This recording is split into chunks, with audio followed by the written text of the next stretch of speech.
Hello students, good morning to all of you. क्या हाल चाल हैं? आई होप आप सभी बेहतर होंगे, ज़बरदस्त होंगे।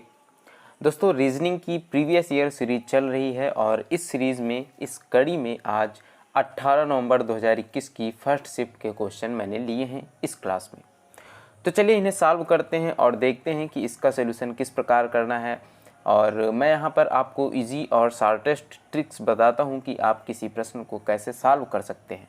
ठीक है। और रीजनिंग के साथ साथ मैथ्स की भी सीरीज चल रही है जो कि डेली शाम को 7 बजे आपको मिलती है।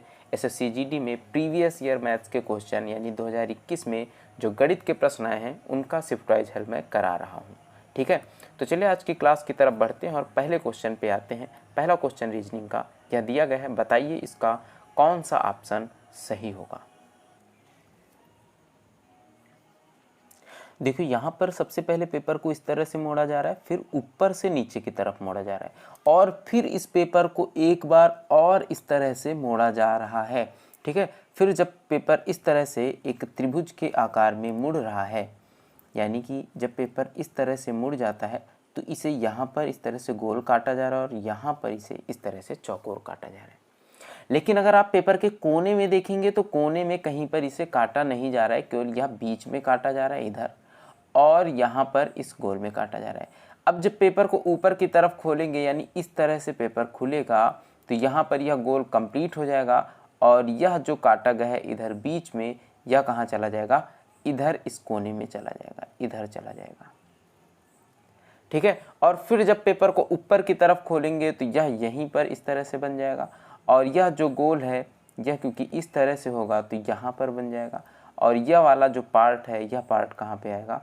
इधर इस तरह से कट जाएगा। जब पेपर को इस तरह से खोलेंगे तो कुछ ऐसा बनेगा। तो आप देखेंगे ना तो इस कोने में कुछ परिवर्तन होगा, ना ही इस कोने में परिवर्तन होगा। अब आप ऑप्शन चेक करेंगे। ऑप्शन 1 देखेंगे तो देखिए कोना यह कटा हुआ है ना पेपर का, इसलिए ऑप्शन गलत हो जाएगा। ऑप्शन 2 देखेंगे कोना कटा हुआ नहीं है, सही होने की संभावना है। ऑप्शन 3 देखेंगे कोना कटा हुआ है, गलत होगा। ऑप्शन 4 देखेंगे कोने में यहाँ पर देखिए ये कटा हुआ है, गलत होगा। जब 3 ऑप्शन हमारे गलत हो रहे हैं तो अब हमें बहुत ज़्यादा सोचने विचारने की ज़रूरत नहीं है, ऑप्शन 2 यहाँ पे सही हो जाएगा। ठीक है। आगे बढ़ते हैं अगले क्वेश्चन में। 9, 14, 34, 114 क्वेश्चन मार्क 1714 क्वेश्चन मार्क के स्थान पर कौन सी संख्या रखी जा सकती है? जब भी आपके पास लुप्त पद से रिलेटेड कोई भी प्रश्न आए, आपके पास कोई भी सीरीज आए, तो आपको सबसे पहले चेक कर लेना है अंतर निकाल करके। जैसे यहाँ पर सीरीज दी गई है 9, 14, 34, 114 क्वेश्चन मार्क 1714। देखो अंतर निकाल करके ना अगर आप चेक करेंगे तो आपको 90% प्रश्न ऐसे मिलेंगे कि यहीं से सॉल्व हो जाएंगे अगर आप इनका अंतर निकालेंगे। अगर आप इनका अंतर निकालेंगे तो कितना आ जाएगा? 9 और कितना 5, 14। 14 और 34 का अंतर निकालेंगे तो कितना आएगा? 20। 114 और 34 का अंतर निकालेंगे तो 0 और 8 कितना आ जाएगा? 80 आ जाएगा।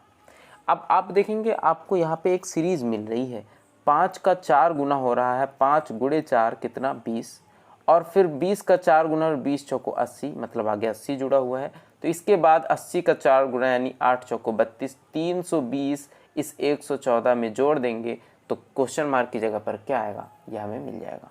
114 जोड़ देते हैं 320 में से, कितना आ जाएगा? 4, 2 1 3, 3 1 4, तो कितना आया? 434। और दोस्त 434 ऑप्शन 3 में दिया गया है, ऑप्शन 3 यहाँ पर राइट आंसर हो जाएगा। ठीक है। नेक्स्ट क्वेश्चन की तरफ बढ़ते हैं। यहाँ पर देखिए कहा जा रहा है कि संयोजन के सही दर्पण प्रतिबिंब का चयन करें जब दर्पण को दिखाए गए अनुसार XY पर रखा गया है। XY कहाँ पर है? यह नीचे है। तो यह दर्पण जो रखा गया है यह नीचे की तरफ रखा गया है। इसका मतलब है यह जो आकृति है, इसका जो चित्र बनेगा वह जल प्रतिबिंब के जैसा बनेगा, क्योंकि जो दर्पण है वह नीचे की तरफ रखा गया है। अब दोस्त दर्पण के जो जितनी पास चीज होती है वह उतनी पास बनती है, जो दर्पण से दूर चीजें होती हैं वह दर्पण के पीछे उतनी ही दूर बनती हैं। तो अगर आप देखेंगे तो इस तरह से यह जो एक गोला बना हुआ है, क्योंकि इधर तो ये बना नहीं है, यह इधर बना हुआ है, यह दर्पण से दूर है, ऊपर की तरफ है, तो चित्र में जो इसकी आकृति बनेगी उसमें यह दर्पण से दूर यानी नीचे की तरफ गोला यह बना हुआ होगा। ऑप्शन 1 देखेंगे आपको नीचे की तरफ मिल जाएगा, ऑप्शन 3 देखेंगे इसमें भी नीचे की तरफ मिलेगा, लेकिन ऑप्शन 2 और ऑप्शन 4 में यह गोला जो है ऊपर की तरफ बना हुआ है। इसका मतलब है कि 2 और 4 इसके सही उत्तर नहीं हो सकते हैं। ठीक है, तो ऑप्शन 1 और 3 में कोई ना कोई एक सही उत्तर होगा। लेकिन अब आप देखेंगे क्योंकि यह जल प्रतिबिंब के जैसा बनेगा, तो यह जो जिधर है, यह आकृति जिधर है, जैसे यह बनी हुई है आकृति, इसका फेस इधर ही रहेगा, बस यह जल प्रतिबिंब है तो इधर ही सेम टू सेम ऐसे ही बन जाएगी इसके जल प्रतिबिंब में। ठीक है, तो हम देखेंगे कि यही आकृति किसमें कहाँ पे है, ऑप्शन 1 में कहाँ पे है, यह सही हो जाएगा। और ऑप्शन 3 में देखिए यह पलटा जा रहा है इसलिए गलत हो जाएगा। अगर यह दर्पण प्रतिबिंब होता, दर्पण यहाँ पर रखा होता तब भी यह गलत होता, क्योंकि फिर इसका ये नीचे की तरफ बना हुआ है, जबकि अगर सामने दर्पण होता तो यह ऊपर की तरफ ही बना रहता। ठीक है, तो यहाँ पर दोस्त कौन सा ऑप्शन सही होगा, ऑप्शन 1 सही होगा। आगे बढ़ते हैं नेक्स्ट क्वेश्चन में। एल एम की माँ है, एल की केवल 2 संतानें हैं, एन एम की बहन है, एन के की बेटी है, जेड के का पोता है। और पोते का मतलब क्या होता है, पोते का मतलब होता है बेटे का बेटा यानी पुत्र का बेटा। ठीक है, और नाती का मतलब क्या होता है, बेटी का पुत्र। ठीक है, बेटी का बेटा। ओ जेड की माँ है, ओ एन से किस प्रकार संबंधित है। एल किसकी माँ है, एम की माँ है, एल एम की माँ है। एल की केवल 2 संतानें हैं, इसका मतलब है एम का एक भाई या बहन जरूर होगा। एन एम की बहन है, तो अब एन जो है वह एम की बहन है। एन के की बेटी है, अगर एन के की बेटी है और एल की भी बेटी है, ठीक है, क्योंकि एम की बहन है तो एल की भी बेटी होगी, तो इसका मतलब है कि के कौन है, एल का पति है। ठीक है, और एन कौन है, के की बेटी, एल की भी बेटी और के की भी बेटी। जेड के का पोता है, इसका मतलब क्या है कि जेड जो है वो के पुत्र का बेटा है, यानी एम कौन होगा, के का पुत्र होगा, एल का पुत्र होगा, और इसका बेटा कौन है, जेड। ठीक है, ओ जेड की माँ है, जेड की माँ ओ है तो एम की कौन होगी, पत्नी होगी। तो यहाँ से भी आप देख लेंगे, अगर जेड की माँ ओ है तो अब एन की तरफ आप एन का बेटा जेड तो बना नहीं सकते हैं। ठीक है, और ये पोता है तो ये भी क्या होगा, पुरुष होगा। आगे बोला जा रहा है कि ओ एन से किस प्रकार संबंधित है, यानी कि ये जो ओ है यह एन की कौन है। तो एन की कौन है, एन के भाई की पत्नी है, यानी ओ जो है एन की भाभी है, ऑप्शन 2 सही होगा। ठीक है, आगे बढ़ते हैं क्वेश्चन नंबर 5 में। मैंने आपको हर बार यही बताया है कि जब भी आपको ऐसा प्रश्न मिले तो सबसे पहले आप काउंट कर लेंगे कि यहाँ पर कितने अक्षर टोटल आ सकते हैं। 1 2 3 4 5 6 7 8 9 10 11 12 13 14 15 16 17 18, टोटल 18 हैं, तो 6 और 3, ठीक है, 6 के सेट बन सकते हैं और टोटल 3 सेट बन सकते हैं, या फिर 3 के टोटल 6 सेट बन सकते हैं। अब दूसरा काम हमारा है कि यहाँ पर हमें देखना है कि कितने टोटल अक्षर हैं। तो अक्षर कितने हैं, पी ई एल और ओ, हमें कितने अक्षर यहाँ पर देखने को मिल रहे हैं, पी ई एल और ओ, 4 अक्षर देखने को मिल रहे हैं। इसका मतलब है कि 3 अक्षरों का सेट यहाँ पर नहीं बन रहा होगा, 6 अक्षरों का सेट बन रहा होगा। तो हम 6 अक्षरों को अलग कर लेंगे, 1 2 3 4 5 6। सबसे आसान और सरल तरीका इसका यही है, 1 2 3 4 5 6 अलग कर लेंगे। अब हमें क्या करना है, इन सबको एक जैसा बना देना है, एक जैसा, बिल्कुल एक जैसा बना देना है। पी के बाद देखें क्या है, ई है, यहाँ पर पी के बाद कुछ नहीं है, स्पेस है, तो क्या रख देंगे, ई रख देंगे। और यहाँ पर पी ना तो है ना ही ई है, तो पी और ई को यहाँ पर लिख देंगे। पी और ई के बाद क्या है, ओ और पी है, तो पी और ई के बाद क्या होगा, ओ और फिर पी एल ई, तो पी के बाद क्या होगा, एल और ई होगा। ठीक है, और इधर देखें, यहाँ पर पी के बाद ई है, इसके बाद ओ और पी होगा, ओ और पी, फिर क्या बचा, एल और ई। तो अब आप देखेंगे कि ये 3 के तीनों सेट क्या हैं, समान हो गए हैं, P E O P L E, PEOPLE PEOPLE। इसका मतलब यहाँ पर हमने जो बनाया है यह बिल्कुल सटीक और सही बना हुआ है। तो अब हम देखेंगे कि यहाँ पर हमने क्या क्या क्रमिक रूप से रखा है। तो क्या क्या रखा है, O P E O P E L E। क्या ऑप्शन 1 में है O P E O P L double E है, गलत होगा। O P E O P E L E option 2 यहाँ पर सही हो जाएगा। ठीक है, आगे बढ़ते हैं अगले क्वेश्चन में। क्वेश्चन नंबर 6, 4 अक्षर समूह दिए गए हैं जिनमें से 3 किसी तरीके समान हैं और एक भिन्न है। भिन्न अक्षर समूह को चुनिए। अब सबसे पहले हम क्या करेंगे, यहाँ पर इनके नंबर कोड कर लेंगे। Q का क्या होता है 17 और S का क्या होता है 19 और J का क्या होता है 10। ठीक है, E का होता है 5 और G का होता है 7 और V का क्या होता है 22। R का क्या होता है 18, T का क्या होता है 20 और I का क्या होता है 9। N का क्या होता है 14, 20 और D का 4। तो आप देखेंगे कि किन 3 में समानता है और कौन सा एक भिन्न है। 17 प्लस 2 19 और ये 10 यहाँ पर लिखा है 17 का अपोजिट है, क्योंकि इन दोनों को जोड़ने पर कितना आ रहा है 27 आ रहा है। इसका मतलब 17 का अपोजिट है। यह 10 जो है इसका 17 का अपोजिट लिखा गया है। तो 5 और प्लस कितना है 2 और 5 का अपोजिट कितना है 22, यानी ई का अपोजिट क्या है वी है, क्योंकि 5 और 22 को जोड़ेंगे 27 आ जाएगा। ठीक है, 18 प्लस 2 और 18 और 9 27, इन दोनों का योग 27 आ रहा है और इनका अंतर जो है वह 2 आ रहा है। और 14 प्लस 2 क्या आ रहा है 16 लिखा हुआ है, नहीं लिखा हुआ है। इसका मतलब यहाँ पर भिन्न कौन सा है, ऑप्शन 4 यहाँ पर सबसे अलग है, क्योंकि यहाँ पर बाकी 3 बिल्कुल सेम है। ठीक है, आगे बढ़ते हैं नेक्स्ट क्वेश्चन में।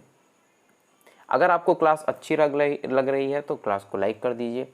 ठीक है, और अगर आपको लगता है कि यह क्लास हेल्पफुल हो सकती है आपके किसी दोस्त के लिए, आपके किसी रिलेटिव के लिए, तो आप उनके साथ भी इस क्लास को ज़रूर शेयर करें। इससे आपकी भी हेल्प होगी, आपके दोस्त की भी हेल्प होगी और मेरी भी इससे हेल्प होगी। ठीक है, अगला क्वेश्चन दिया गया है, उस विकल्प का चयन करें जो तीसरे अक्षर समूह से उसी प्रकार संबंधित है जिस प्रकार दूसरा अक्षर समूह पहले अक्षर समूह से संबंधित है।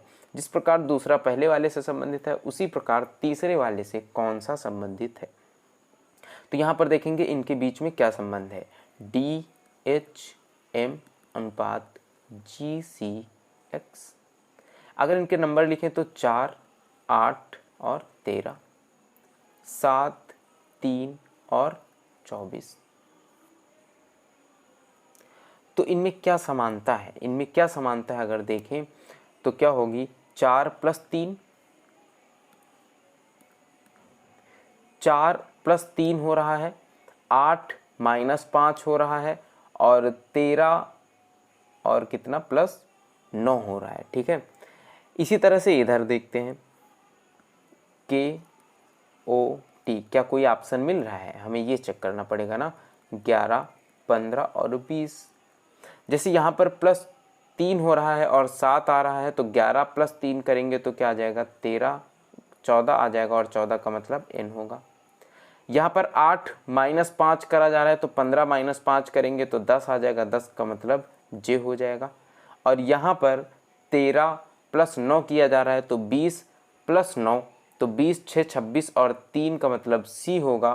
तो यहाँ पर क्योंकि 20 प्लस 9 29 होगा और 29 का मतलब कितना हो जाएगा C हो जाएगा, 26 3 20 6 26 और 3। ठीक है, हाँ, तो कितना हो जाएगा C हो जाएगा। क्या N, J और C जैसा कोई यहाँ पर ऑप्शन है तो नहीं है। अगर C जैसा ऑप्शन नहीं है तो फिर देखेंगे कि और कुछ हो सकता है, हो रहा हो। यहाँ पर कितना है M है और M प्लस 9 करेंगे, ओ सॉरी 9 तो नहीं हो रहा है, 11 हो रहा है। प्लस कितना हो रहा है, प्लस 11 हो रहा है ना। तो 20 प्लस 11 कर देंगे तो कितना होगा 20 और 6 26 होगा और उसके बाद 5 11 होगा, यानी यहाँ पर क्या होगा E होगा। ऑप्शन 3 यहाँ पर राइट आंसर होगा। ठीक है, ध्यान रखिएगा यहाँ पर 13 प्लस 11 है, थोड़ी सी मिस्टेक हुई है। ठीक है, तो यहाँ पर कितना हो जाएगा N, J और E, थर्ड ऑप्शन सही होगा। ठीक है, आगे बढ़ते हैं क्वेश्चन 8 में। बहुत ही शानदार प्रश्न है। 6 दोस्त A B C D E और एफ एक वृत्त में एक केंद्र की ओर अभिमुख होकर के बैठे हैं। 6 मित्र हैं। इस तरह से 6 मित्रों का स्थान बना लेंगे, एक दूसरे की ओर मुख करके बैठे हैं केंद्र की ओर, ठीक है। सी और डी एक दूसरे के निकट बैठे हैं, लेकिन किधर सी है और किधर डी है पता नहीं है, तो सी और डी निकट हैं, बस इतना लिख लेते हैं। बी और एफ एक दूसरे के निकट बैठे हैं, तो बी और एफ एक दूसरे के निकट बैठे हैं। ई ठीक बी के सम्मुख बैठा है। अब जहाँ पर बी बैठा होगा उसके ठीक सम्मुख कौन है? ई बैठा हुआ है, ठीक है। एफ बी के बाएं बैठा है, तो बी के बाएं कौन है? एफ बैठा है। ई और एफ के बीच में कौन बैठा है यह बताना है, ठीक है। तो सी और डी एक साथ बैठे हैं, तो चाहे सी यहाँ पर हो या डी यहाँ पर हो, सी यहाँ हो या डी यहाँ हो, लेकिन यहाँ पर कौन बचा हुआ है? ए बचा हुआ है। तो ई और एफ के बीच में कौन बैठेगा? ए बैठेगा। ऑप्शन 1 यहाँ पर सही हो जाएगा, ठीक है। आगे बढ़ते हैं क्वेश्चन नंबर 9।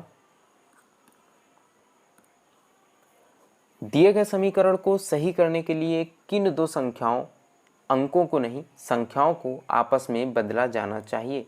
किन 2 संख्याओं को बदलने पर यहाँ पर यह समीकरण सही हो जाएगा?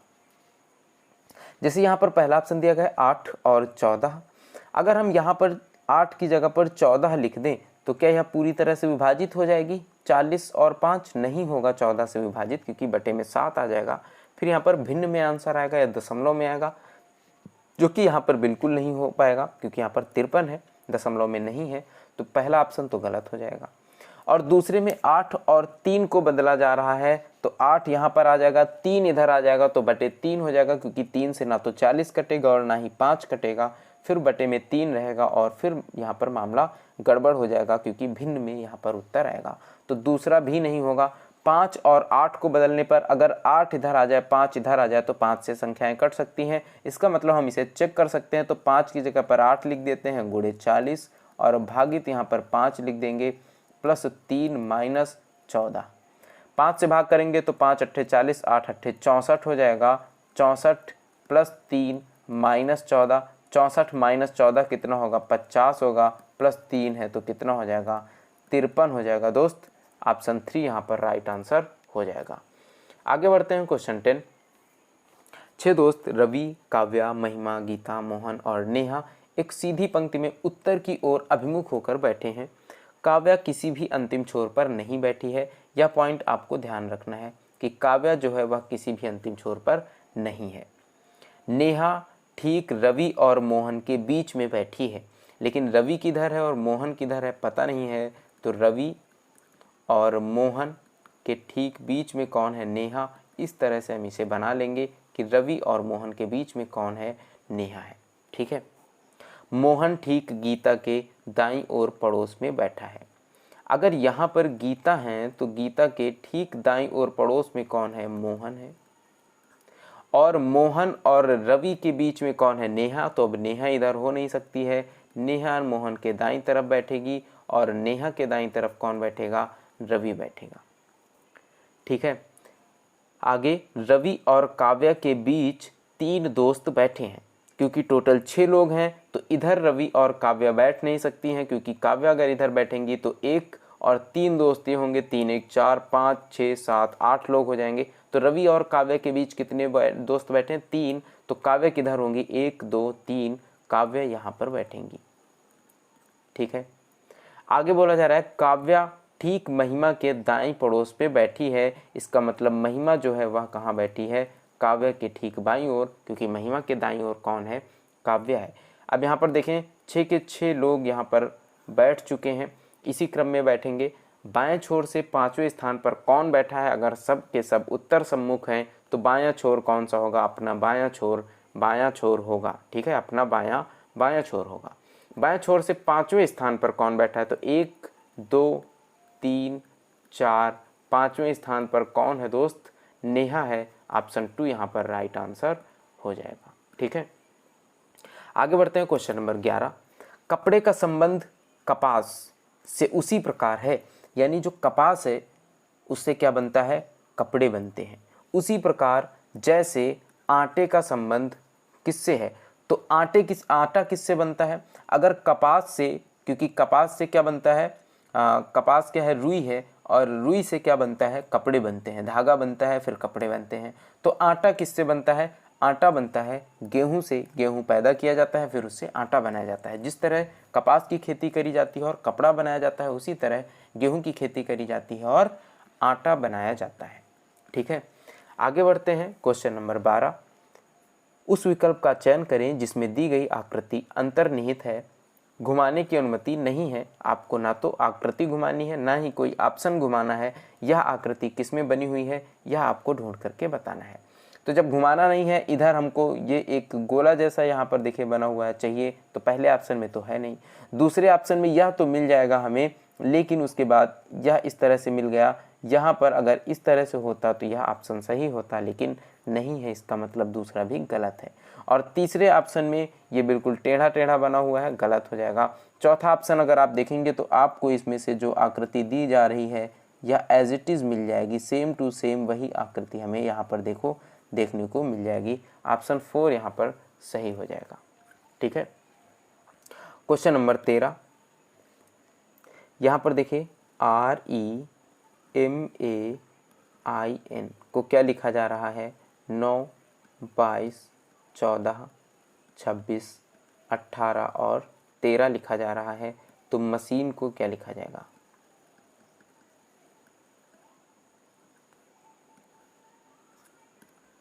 देखो दोस्त, क्या किया जा रहा है, आर का जो नंबर होता है वो कितना होता है? 18 होता है, और 18 + 9 करेंगे कितना आ जाएगा? 27 आ जाएगा। इसका मतलब है कि आर का अपोजिट वाला नंबर यहाँ पर लिखा गया है। यहाँ पर 5 है और 5 का अपोजिट 22 होता है, क्योंकि इन दोनों के योग कितना है? 27। जब दो संख्या दोनों के योग 27 हो, इसका मतलब है, क्योंकि टोटल 26 अक्षर होते हैं, अगर 27 में से 18 को घटा देंगे तो 18 का अपोजिट क्या है वो हमें मिल जाएगा। इसका मतलब यहाँ पर अपोजिट नंबर लिखे हुए हैं। एम का 13 होता है तो यहाँ पर कितना? 14 लिखा हुआ है। ए का 1 होता है तो 26 लिखा हुआ है, क्योंकि जेड का क्या होता है? 26, तो अपोजिट लिखा हुआ है। ठीक है, 9 का क्या लिखा हुआ है? 18, और 14 का क्या लिखा हुआ है? 13 कोड लिखा हुआ है। तो m का नंबर कितना होता है? 13 होता है, यहाँ पर कितना लिखा जाएगा? 14 लिखा जाएगा। 1 होता है a का, तो यहाँ पर कितना होगा? 26 होगा। तो 14 और 26 से स्टार्टिंग है ऑप्शन 3 की। ऑप्शन 3 यहाँ पर सही हो जाएगा। ठीक है, आगे बढ़ते हैं क्वेश्चन नंबर 14 में। मनुष्य, नर और जीव, मनुष्य को H से लिखा जा रहा है, M को नर से और A को जीव से लिखा जा रहा है। तो कौन सा वेन आरेख सही चित्र दर्शाएगा? देखो, वेन आरेख पता करने के लिए सबसे पहले तो हमें इनके बारे में पता होना चाहिए। मनुष्य जो है, मनुष्य पूरे जितने भी यहाँ पर मनुष्य जाति है, मनुष्यों में महिला और पुरुष दोनों आ जाते हैं। ठीक है, महिला और पुरुष। ठीक है, और थर्ड जेंडर जितनी भी मनुष्य जाति है वह सब किस में आ जाती है? मनुष्य में आ जाते हैं, है ना। तो मनुष्य हो गए, उसमें महिला और पुरुष दोनों हैं। और नर का मतलब क्या है? केवल पुरुष। अब पुरुष का मतलब केवल मनुष्यों का पुरुष नहीं, नर का मतलब है कि किसी भी समूह में या किसी भी जीव के नर और मादा, उसमें 2 पार्ट होते हैं, महिला और पुरुष। जैसे महिलाएं मादा और पुरुष नर होते हैं मनुष्यों में, इसी तरह से हर जीव में, चाहे वो कुत्ता हो, बिल्ली हो, कोई भी जानवर हो, कोई भी पशु हो या पक्षी हो, तो उसमें नर और मादा आपको मिलेगा। तो नर मनुष्यों में भी है और जो पुरुष के रूप में है, और अन्य जीवों में भी है। तो मनुष्य और नर एक नहीं होंगे। ठीक है, और जीव चाहे वो नर हो, चाहे मादा हो, या फिर मनुष्य हो, सब के सब क्या हैं? जीव हैं। तो पहला ऑप्शन तो गलत हो जाएगा, क्योंकि H यानी मनुष्य क्या जीवों से बाहर हो सकते हैं? नहीं हो सकते हैं, क्योंकि मनुष्य सबके सब क्या हैं? जीव हैं। इसी तरह से यहाँ पर भी तीसरा ऑप्शन भी गलत होगा और चौथा भी गलत होगा। अब बचा है दूसरा ऑप्शन। पहले ऑप्शन में भी देखिए A है, और A कहाँ पर है? अंदर बना हुआ है। तो क्या मनुष्य A से बाहर हो सकते हैं? गलत हो जाएगा ना। तो ऑप्शन 2 यहाँ पर बचा हुआ है। टोटल सब के सब क्या है? जीव हैं, और यहाँ पर कुछ मनुष्य हैं जो नर हैं यानी पुरुष हैं, कुछ महिलाएं भी हैं। ठीक है, तो वो अलग हो जाएंगे नर से। और नर जो हैं वो मनुष्यों में भी होते हैं और जीवों में भी, बाकी जीवों में भी होते हैं, तो इसलिए यहाँ पर नर कुछ अलग होंगे और कुछ मनुष्यों को यहाँ पर ले लिया जाएगा। इसमें ऑप्शन 2 यहाँ पर सही होगा। ठीक है। क्वेश्चन नंबर 15, सभी पतंगे वायुयान हैं। सभी पतंगे जो हैं वो क्या हैं? वायुयान। सभी वायुयान कागज हैं। जितने भी वायुयान हैं ये सब के सब क्या हैं? कागज हैं। तो निष्कर्ष पहला है, सभी पतंगे कागज हैं। अगर सभी पतंगे वायुयान हैं तो सभी पतंगे क्या हैं? कागज भी हैं, क्योंकि पतंगे कागज से अलग नहीं बनाई जा सकती हैं इस सिचुएशन में। ठीक है। तो पतंगे, सभी पतंगे कागज हैं, बिल्कुल सही होगा। कोई भी कागज वायुयान नहीं है, ऐसा बिल्कुल नहीं है। देखिए यह वाले कागज जो यहाँ पर कागज होंगे वह क्या हैं? वायुयान है। इसका मतलब दूसरा गलत होगा। तो केवल निष्कर्ष 1 अनुसरण करता है। ऑप्शन 4 यहाँ पर सही होगा। ठीक है। बढ़ते हैं नेक्स्ट क्वेश्चन की तरफ। क्वेश्चन नंबर 16, एक निश्चित कूट भाषा में बुक को CRTR के रूप में लिखा जाता है, उसी कूट भाषा में पेट्रोल को क्या लिखा जाएगा?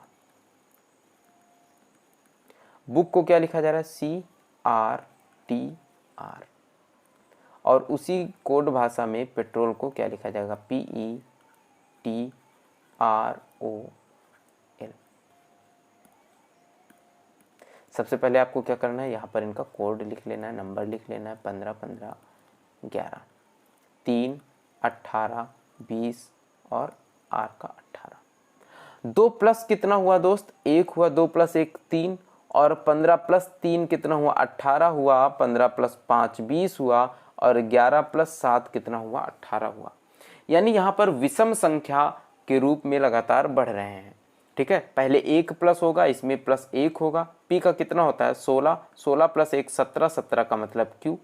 ई है, ई का 5 होता है, इसमें प्लस 3 होगा। 5 3 8 और 8 का मतलब एच। टी का होता है 20, इसमें प्लस 5 होगा। 20 5 25 और 25 का मतलब वाई होता है। तो ओ एच और वाई से स्टार्टिंग किस ऑप्शन में है? Option 4। O Q H X है, गलत होगा। एच से स्टार्ट है, गलत। क्यू आई है, गलत। ऑप्शन 1 यहाँ पर QHY से स्टार्ट हो रहा है, तो ऑप्शन 1 यहाँ पे सही उत्तर हो जाएगा। ठीक है।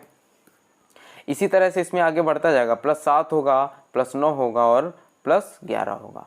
ठीक है।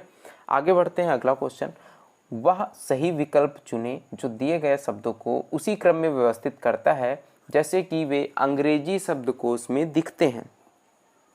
अब देखिए जब ये प्रश्न आता है ना, तो हमें क्या करना है कि इन्हें हमें सेट करने में ध्यान नहीं लगाना है, हमें ऑप्शन को देखना है और ऑप्शन से चेक करना है। अगर हमें जल्दी करना है, अगर हमें टाइम अपना बचाना है, तो ऑप्शन से देखना पड़ेगा।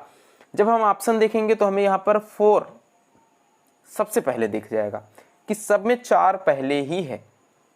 इसका मतलब 4 तो सबसे पहले होगा ही होगा। 4 को हम इधर लिख लेते हैं और हटा देते हैं। अब हमें 4 चेक करने की ज़रूरत भी नहीं है, क्योंकि हर ऑप्शन की शुरुआत 4 से हो रही है। इसका मतलब है कि 4 सबसे पहले आएगा ही आएगा। ठीक है। उसके बाद हम देखेंगे ऑप्शन कौन सा है, 3 या फिर 2। या तो 3 या तो 2, या तो 3 सही होगा या तो 2, यानी 3 पहले आएगा या फिर 2 पहले आएगा। तो अब हम केवल 3 और 2 को चेक करेंगे कि 3 और 2 में कौन सा पहले आएगा। तो कौन सा पहले आएगा? GO तक तो ठीक है। उसके बाद A आ रहा है, इधर B आ रहा है, तो A पहले आता है। इसका मतलब 3 पहले आएगा। 4 के बाद क्या होगा? 3 होगा। और 3 के बाद क्या होगा? 2 हो सकता है या कुछ भी हो सकता है। तो सबसे पहले तो हम ये देखेंगे कि 4 के बाद 3 आ रहा है, तो 4 के बाद 2 वाला ऑप्शन गलत है। 4 के बाद 2 वाला ऑप्शन गलत है। अब यहाँ पर देखो 2 ऑप्शन फिर से मिले, 4 3 और 4 3 के बाद क्या है? 2 और 5। तो अब हम 2 और 5 में देखेंगे कि कौन सा पहले आएगा, पहले 2 आएगा या फिर पहले 5 आएगा। ठीक है। तो GO के बाद B है, GO के बाद E है, पहले कौन सा आता है? B आता है। तो B यहाँ पर यानी 2 आएगा। 4 3 2 और 2 के बाद क्या आएगा? 5 आ जाएगा। फिर उसके बाद क्या आ जाएगा? 1 आ जाएगा। तो यहाँ पर जब जैसे ही 2 आया, 4 3 और फिर 2 आया, वैसे ही आपका तीसरा ऑप्शन भी गलत हो जाता और यहाँ पर ऑप्शन 1 सही हो जाता। इसीलिए मैंने आपसे क्या कहा कि आप इन प्रश्नों को ऑप्शन से लगाएंगे तो आपको बहुत ज़्यादा फायदा होगा टाइम का। ठीक है, अगला क्वेश्चन है, एक विशिष्ट कूट भाषा में लेक्चर को LECTURE लेक्चर को क्या लिखा जा रहा है? MGFXZXL। और टीचर को लिखा जा रहा है TEACHER को लिखा जा रहा है UGDGMKY। तो बोला जा रहा है कि स्टूडेंट को STUDENT को क्या लिखा जाएगा?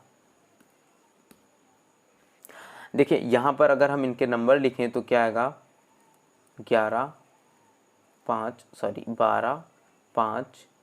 3, 20, 21, 18, 5 और इधर देखेंगे तो 13, 7 F है, F का क्या होगा? 6, 24, 26, 24 और L का 12। ठीक है, ठीक है। और यहाँ पर अगर टीचर को लिख लें तो सबसे पहले इसमें देखेंगे कि क्या हो रहा है। 12 + 1 13 हो रहा है, 13, 5 + 2 7 हो रहा है, 3 + 3 कितना हो रहा है? 6, 20 + 4 कितना हो रहा है? 24 और 21 + 5 कितना हो रहा है? 26, 18 + 6 कितना हो रहा है? 24 और 5 + 7 कितना हो रहा है? 12 हो रहा है। यानी 1, 2, 3, 4, 5, 6, 7 इस तरह से बढ़ रहा है। T + 1 कितना हो जाएगा? 20 + 1 कितना होगा? 21 होगा। इसी तरह से 5 + 2 7 होगा। इसी तरह से इसमें भी बढ़ रहा है, तो हमें इसी तरह से इसमें भी बढ़ा लेना है। अब हमें इसे चेक करने की ज़रूरत तो है नहीं।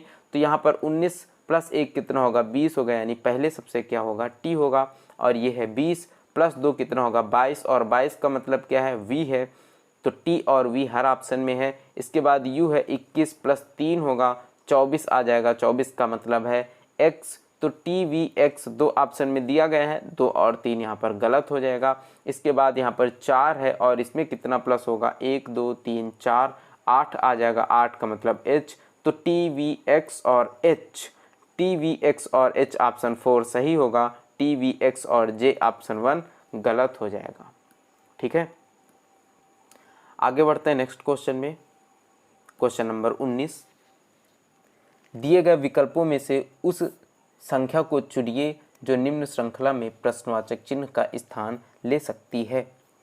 हमने आपको क्या बताया कि हम सबसे पहले क्या करेंगे? अंतर चेक करेंगे।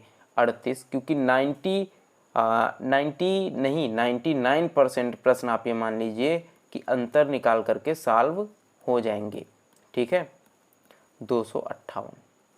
देखिए, अगर आपको ये लगे कि क्लास थोड़ी सी स्लो चल रही है तो आप क्या करें कि क्लास को 2x स्पीड में लगा लें। अगर आप क्लास को 2x स्पीड में लगा लेंगे तो आपको टाइम भी कम लगेगा, और क्योंकि अगर आपकी तैयारी अच्छी होगी तो आप फटाफट से सारे क्वेश्चन कवर भी कर लेंगे और आपको टाइम भी कम लगेगा। ठीक है, 38 प्लस कितना हो रहा है? 4, 42 हो जाएगा। और 42 प्लस कितना हो रहा है? 16, 58 होगा। 58 प्लस कितना होगा यहाँ पर? 8, 6, 14 और 8 में से 5 गया 3, 36 हो रहा है। अब देखिए यहाँ से आपको समझ में आ जाएगा। 4 क्या है? 2 का स्क्वायर है। 16 क्या है? 4 का स्क्वायर है। 36 क्या है? 6 का स्क्वायर है। तो सबसे पहले 2 का स्क्वायर प्लस हो रहा है, फिर 4 का स्क्वायर प्लस हो रहा है, फिर 6 का स्क्वायर प्लस हो रहा है, तो आगे 8 का स्क्वायर न प्लस होगा। 2, 4, 6, 8, 8 का स्क्वायर कितना होगा? 8 अट्ठे 64, 94 में से 64 को जोड़ देंगे, कितना आएगा? 4, 4, 8, हाथ से लगे 1, 9, 7, 16, यानी कितना आ जाएगा ऑप्शन? 4, 4, 8 और 9, 6, 15, कितना आ जाएगा? 158 आ जाएगा। Option 1 is the right answer. ठीक है, आगे बढ़ते हैं। क्वेश्चन नंबर 22, विकल्पों में वह चित्र चुने जिसे प्रश्नवाचक चिन्ह के स्थान पर रखा जा सकता है और दिए गए पैटर्न को पूरा किया जा सकता है। घुमाने की अनुमति नहीं है, यह आपको ध्यान रखना है। तो अगर आप इन चित्रों को ऑब्जर्व करें तो आप देखेंगे यहाँ पर जो आकृति बनी हुई है, अगर इस तरफ यह कलर फिल है पूरा का पूरा, तो इसमें देखिए इधर इसके विपरीत तरफ यहाँ पर कलर फिल है, और एक तरफ यहाँ पर खाली स्पेस है, पूरा कलर यहाँ पर फिल नहीं है। हर चित्र में आप यही देखेंगे, आप जरूर करेंगे, ठीक है। तो ऑप्शन 1 में आप देखेंगे विपरीत भी है और पूरा का पूरा किसी में नहीं है, तो संभावना है इसके सही होने की, क्योंकि हम अभी यही चेक कर रहे हैं। ऑप्शन 3 में देखेंगे यहाँ पर ये पूरा कलर फिल है, जबकि किसी में भी पूरा नहीं फिल है इस तरह से, तो गलत हो जाएगा। ऑप्शन 2 में भी सही होने की संभावना है, लेकिन यहाँ पर देखेंगे तो यह पूरा कलर फिल है, तो यहाँ पर यह नहीं है किसी में भी, इसलिए दूसरा भी गलत हो जाएगा। ऑप्शन चौथा देखेंगे तो यहाँ से सही होगा, यहाँ से भी सही होने की संभावना है। अब हमें क्या चेक करना है कि 1 और 4 में और कौन सा अंतर है।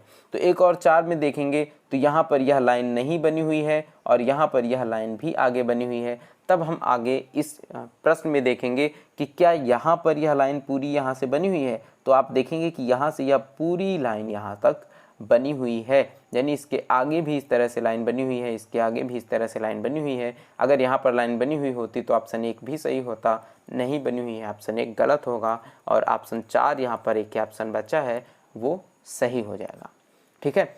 आगे बढ़ते हैं क्वेश्चन नंबर 21। दिए गए विकल्पों में से उस अक्षर समूह का चयन कीजिए जो निम्न श्रृंखला में प्रश्नवाचक चिन्ह के स्थान पर आ सकता है। YEM के बाद क्या है, BHP, और इसके बाद है EKS, और इसके बाद है HNV, और उसके बाद क्वेश्चन मार्क, और यहाँ पर क्या आएगा बताना है। देखें यहाँ पर नंबर लिख लेते हैं, 25, 5, 13, 2, 8, 16, 5, 11, 19, 8, 14 और 22, ठीक है।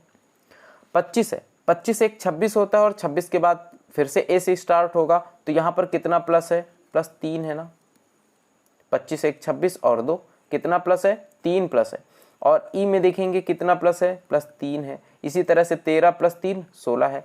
आगे देखेंगे 2 + 3 5 है, और 8 + 3 11 है, और 16 + 3 कितना है, 19 है, ठीक है। इसी तरह से 5 + 3 8 है, तो आगे 8 + 3 कितना होगा, 11, और 11 का मतलब क्या होगा, के होगा, ठीक है।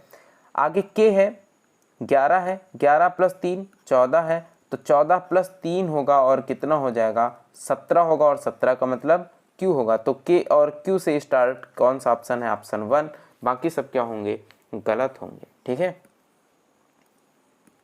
आगे बढ़ते हैं question number 22। 5 + 7 = 473 + 8 = 359 + 2 = 29, then 7 + 4 = question mark. Question mark की वैल्यू आपको बतानी है।